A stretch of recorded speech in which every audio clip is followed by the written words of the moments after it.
What's up guys, so in this video tutorial I'm going to show you how to enter and exit full screen mode on the Brave browser. Now there's basically two ways you can do it. It's either by using the hotkey or the menu, the Hamburger menu.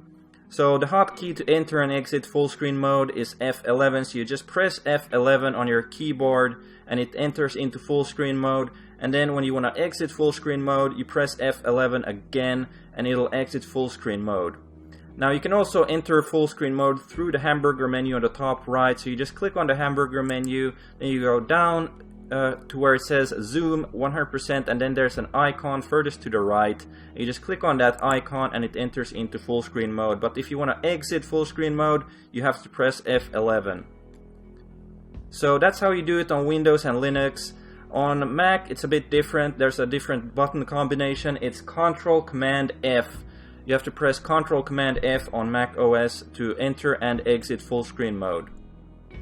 So that's how you do it. I hope this tutorial was helpful. If it was helpful, remember to leave a like and subscribe to my channel for more videos. And guys, that's it for this tutorial. I will see you in the next video.